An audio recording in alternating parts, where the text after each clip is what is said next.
Atul Subhash suicide case में एक नया मोड़ आ गया है। आरोपी पत्नी निकिता के परिवार ने घर छोड़ दिया है। भाई अनुराग और मां निशा सिंघानिया भी घर से भाग गए। अंधेरे में बाइक पर भागते दिखे हैं परिवार वाले। ये देखिए तस्वीरें, बिना किसी सवाल का जवाब दिए भाग गए हैं लड़की के परिजन। तस्वीरों में साफ दिखाई दे रहा है कि निकिता का भाई अनुराग सिंघानिया और मां निशा सिंघानिया मीडिया के कैमरों से बचते हुए भागने की कोशिश कर रही हैं। आरोपों पर किसी सवाल का जवाब नहीं दिया गया है। तो अतुल की पत्नी निकिता और घर वालों से इस मामले में पूछताछ हो सकती है, क्योंकि पुलिस ने एफआईआर रजिस्टर कर ली है। लेकिन अब भाई अनुराग और मां निशा घर छोड़कर भाग गए हैं। वो कहां गए हैं किसी को इसकी जानकारी नहीं है। ये तस्वीरें सामने आई हैं जिसमें अंधेरे में निकिता का परिवार भागता हुआ नजर आ रहा है। अभी तक पुलिस से पूछताछ में हिस्सा नहीं लिया है परिवार वालों ने, और फिलहाल घर बंद करके ये पूरा परिवार फरार हो गया है। बेंगलुरु के एआई इंजीनियर अतुल सुभाष की सुसाइड का ये मामला, जिन्होंने बाकायदा 1 घंटे से ज्यादा का वीडियो जारी करके जो कुछ भी उनके साथ घट रहा था और किस तरह से उनकी पत्नी उन्हें प्रताड़ित कर रही थी, इसका पूरा ब्यौरा दिया। कई पेजेस का सुसाइड नोट लिखा और उसमें अपनी आप बीती को बयां किया। उसके बाद उन्होंने अपनी जिंदगी खत्म कर ली। इस घटना ने पूरे देश को झंझोड़ कर रख दिया है। एआई इंजीनियर अतुल सुभाष की जिंदगी में क्या चल रहा था, इसकी तफसील से उन्होंने जानकारी जो वीडियो जारी किया था, जो आखिरी वीडियो जारी किया था, उसमें दी थी।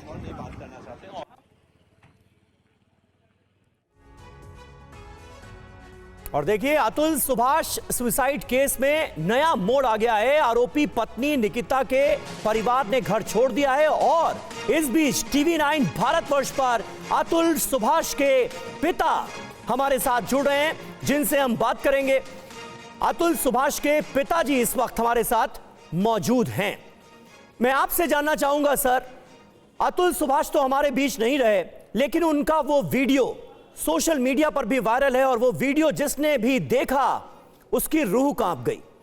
इस इंसान के जीवन में जो कुछ चल रहा था और जिस तरह के आरोप उन्होंने अपनी पत्नी पर लगाए हैं, जिस तरह से ये केस अदालत की चौखट पर पहुंचा और अदालत से भी मायूसी हाथ अभी तक लगी थी अतुल सुभाष को, अब जो लड़की के परिवार वाले हैं यानी निकिता के परिवार वाले हैं, वो पूछताछ में हिस्सा लिए बगैर अपने घर से फरार हो गए हैं। क्या कहना चाहेंगे और क्या रुख था निकिता के परिवार वालों का आप लोगों के आरोपों पर?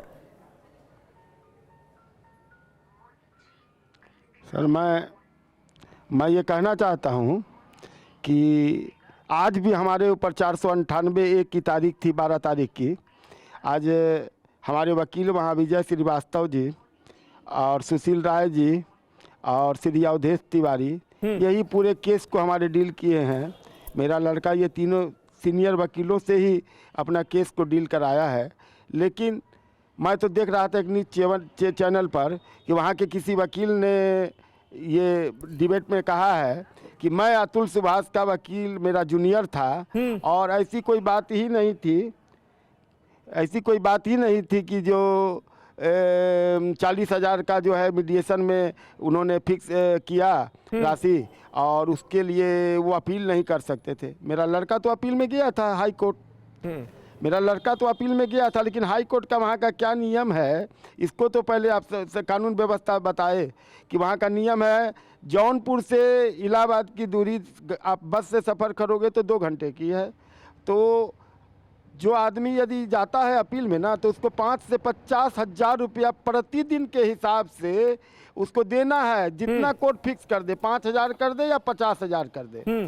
तो एक आदमी जो अपने ज़िंदगी में शादी किया या बर्बादी किया वो नहीं जानता था पहले से जी, और शादी करने के बाद वो अपनी पत्नी के हर चीज़ के दबाव में रहा, हर पत्नी की बात को माना, हर पत्नी की ख्वाहिश को पूरा किया।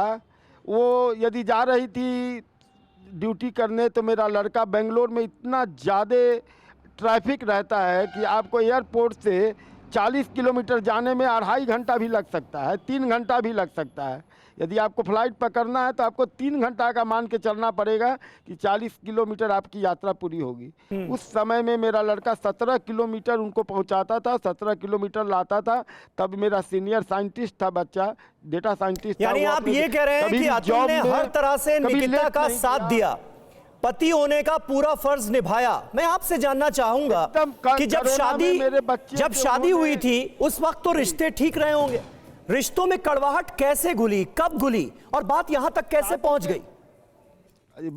मैं बता रहा हूं जी कि शादी के बाद जौनपुर से बनारस से हम लोग यहाँ बाई कार आए थे और 27 अप्रैल की शादी थी उनकी। वो हमारे पास 29 अप्रैल तक रही, उसके बाद आज तक पूसा रोड वो नहीं आई।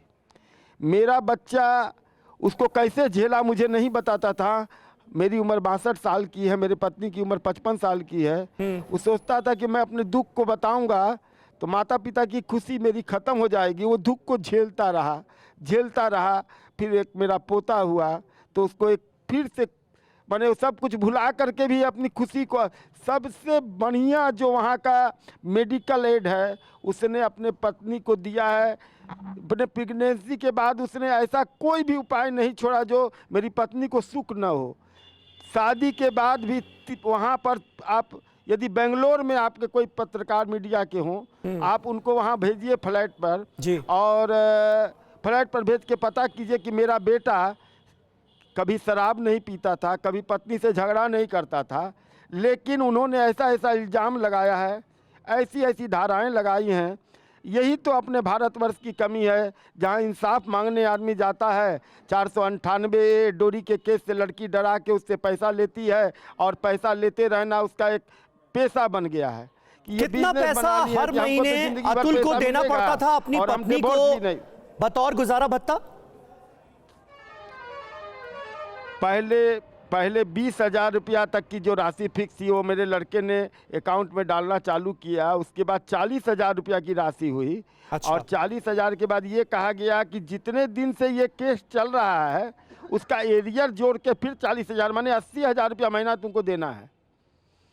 तो मेरा लड़का थोड़ा सा भी से टूट गया। तो जज ने कहा कि यदि तुम 5 लाख रुपया मुझे देते हो तो मैं तुम्हारा सेटलमेंट करवा दूंगी।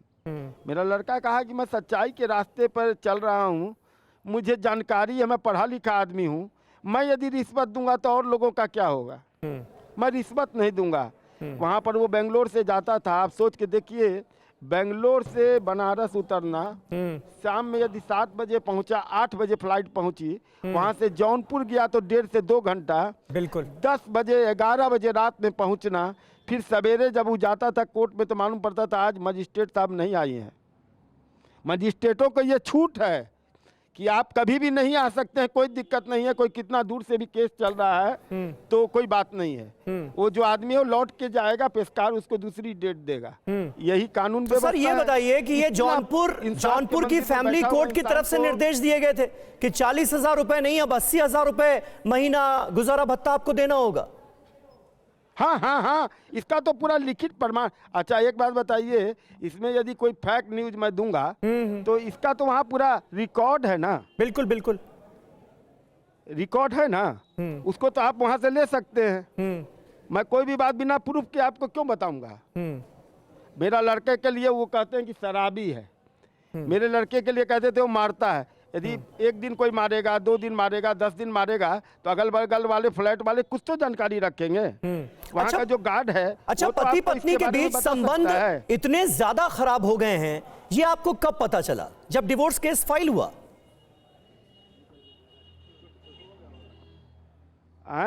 संबंध खराब नहीं हुए थे सर।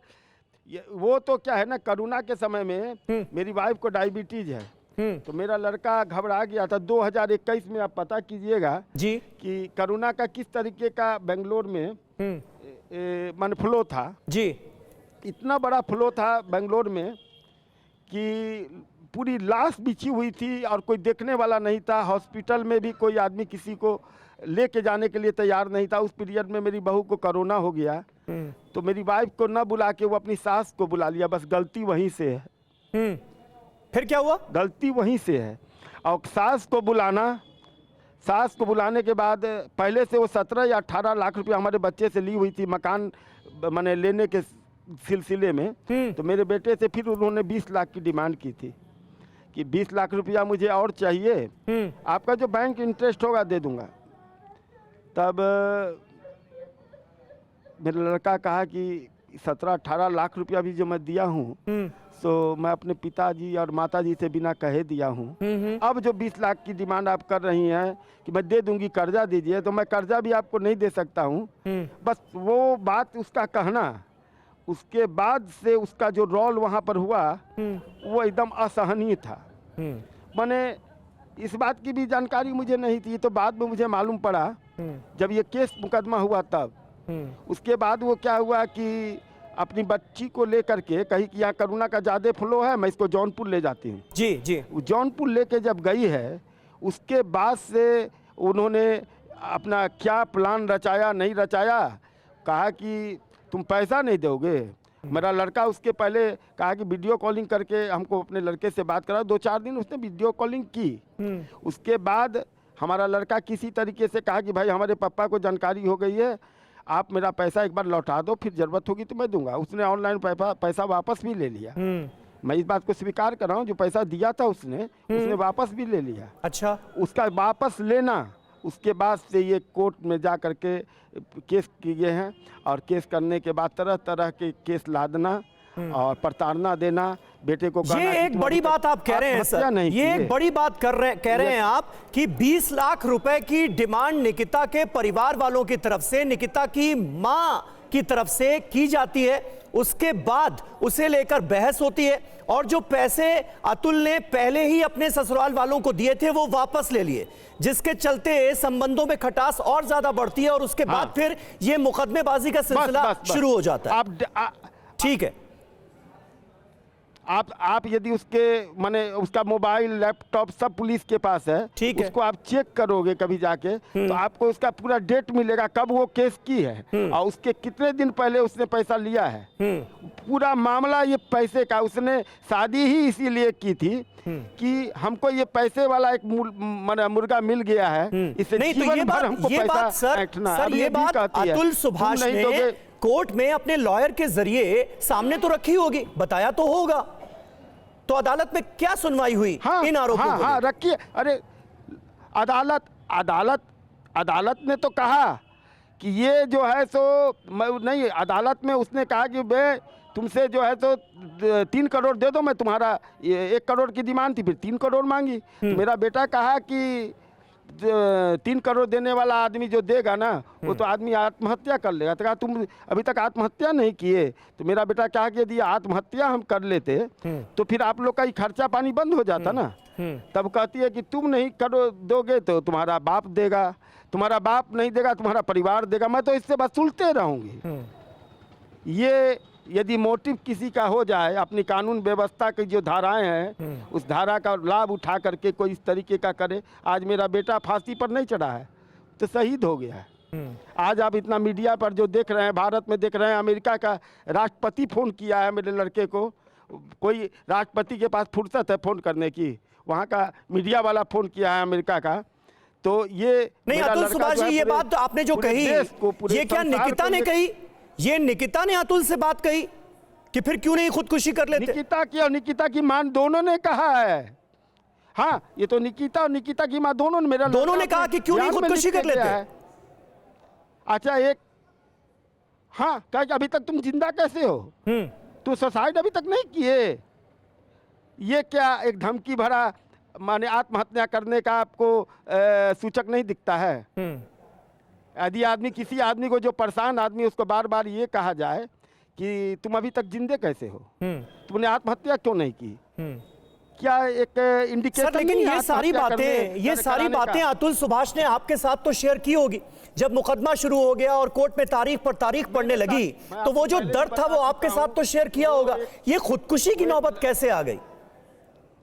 मैं आपको बता रहा हूं ना कि ये प्लानिंग उसने 2-3 महीना पहले से की थी, तभी तो इतना बड़ा नोट और इतना बड़ा वीडियो बनाया, आप खुद सोच सकते हैं।